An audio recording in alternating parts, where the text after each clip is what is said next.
What's going on, guys? JSGC here, back again for another Manchester City video. Today we're going to be doing my preview of Manchester City's away game in the Premier League against Crystal Palace. So before I do crack on with this video, make sure, like always, if you are enjoying the content, do subscribe to my channel. It is free to subscribe. Social media links, you can find them in the description if you want to go and follow me on my Twitter, Instagram and TikTok. Email also in the description too if you want to hit me up for any sponsorship for any videos or any general business inquiries. Don't forget to leave a thumbs up. 100 likes is the aim, and do let me know your thoughts in the comments below, including your score and team prediction for this game. So we're going to crack on with this video. We're going to start off with the match information, with this game taking place at Selhurst Park in the Premier League for match day number 15, taking place on Saturday 7th of December 2024 with a 3 PM GMT kickoff time. Anyone heading down to London for this game, do enjoy yourselves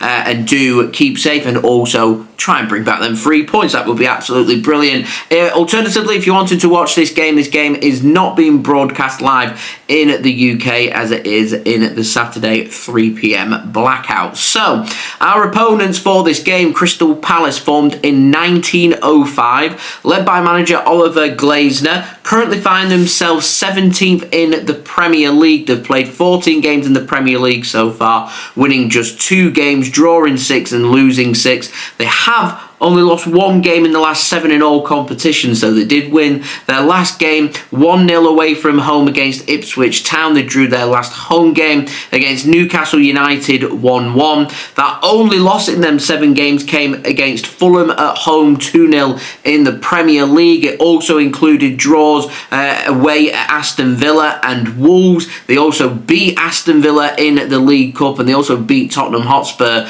in that run at home by a goal to 0. So they're really starting to find their feet now. They're starting to find a bit of form. They're starting to get some players back from injuries as well. So this not going to be an easy away game for Manchester City at all. Now, in terms of the dangers for Crystal Palace, I'm looking at that front three and I'm thinking that front three could cause Manchester City a lot of problems. Mateo, Sarr and Eze. Pace, agility, accuracy, some quality in there as well. Manchester City have to focus to try and keep this front three quiet.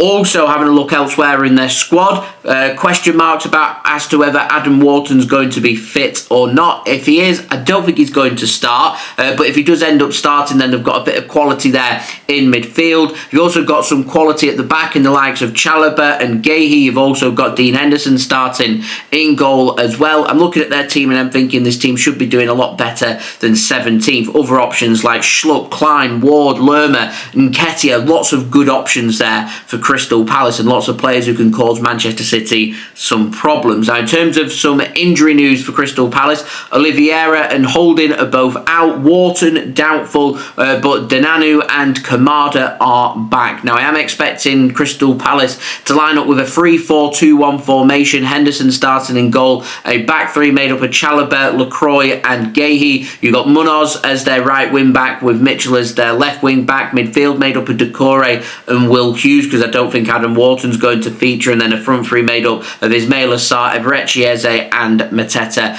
as their striker. Now, Manchester City, we formed in 1894, led by manager Pep Guardiola. Find ourselves 4th in the Premier League, with Brighton losing on Thursday means Manchester City have climbed back into the top 4. So we want to start looking now to see if Chelsea or Arsenal are going to drop points this weekend, and if so, can we go even higher in the Premier League and get up to 3rd or 2nd? That would be really good. So our form's not being brilliant. After no wins in 7 games in all competitions, we finally won our last game 3-0 at home to Nottingham Forest, and we're hoping now that that barren spell is over for Manchester City, and we're going to look here to try and get back-to-back wins in the Premier League as well. Would be absolutely brilliant, but we do have a fair few players missing. So Oscar, Bobb and Rodri are our long-term absentees. Mateo, Kovacic and John Stones are out of this game, as is Nathan Ake. So question mark now is Manuel Akanji fit? Because apparently there's some question marks about him. If he's not fit, then that's up to 6 players out injured for this game. let's not forget, Phil Foden wasn't well enough to feature against Nottingham Forest, so is he over his illness and is he ready to go or not? My personal feeling is I don't think Phil Foden's going to start this game, but I think if Akanji is fit, he will be starting this game. So, I'm going to pop up my team prediction now. I reckon Ortega starts in goal ahead of Ederson once more. It's going to be a back four made up of Kyle Walker, Ruben Diaz, Manuel Akanji and Josko Gvardiol. It could mean Manuel Akanji potentially pushing into midfield to provide a bit of physicality. It was something we saw more of last season rather than this season. It could give a little more freedom to Josko Gvardiol. Could it be Rico Lewis coming in if Akanji isn't fit? Do we want to go with Kyle Walker? Well, I would go with Kyle Walker. He's got a bit of pace which could help Manchester City to try and deal with that front three, in particular players like Eze and also Mateo up top as well. So we will see. Into midfield I've gone Gundogan, and I really want to see Jack Grealish and Kevin De Bruyne combining in central midfield once more. I thought it linked up really well against Nottingham Forest. We were creating quite a few opportunities and it looked nice and fresh.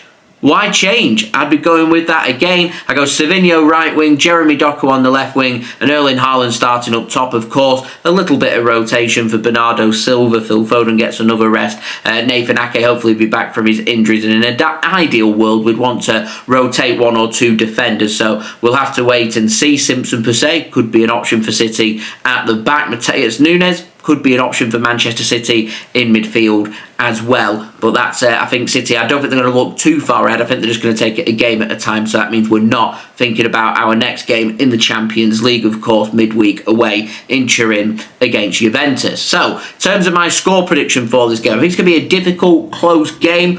Wouldn't rule out a 0-0. I'm going to be positive though. City to go back-to-back wins. I'm going 1-0 Manchester City and a goal for Jeremy Doku. Now, in terms of my betting tips, I think it's going to be a hard-fought, scrappy game, so I'm not going to go both teams to score. I am, though, going to go with a physical game, 50-plus booking points, and I'm going Jeremy Doku to score or assist any time if, of course, he does start this game. So next up, Manchester City do take on Juventus in the Champions League on Wednesday. Our next Premier League game is going to be next weekend at home on Sunday in the Manchester derby against Manchester United. For Crystal Palace, they've also got their own derby, taking on Brighton away from home next Sunday in the Premier League. Last note, I am going to be away, unfortunately, for this game, so it does mean there's going to be no live watch-along, but I can confirm that live watch-alongs will be back from Wednesday, ready for that Champions League away match against Juventus. I'll have all my reactions and all the other City content to come for you guys to enjoy. So don't forget, if you are new around here, do subscribe.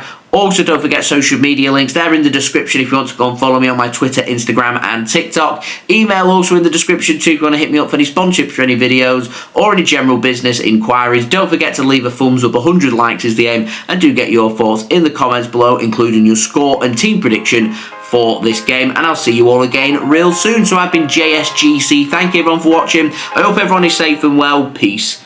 Ciao for now.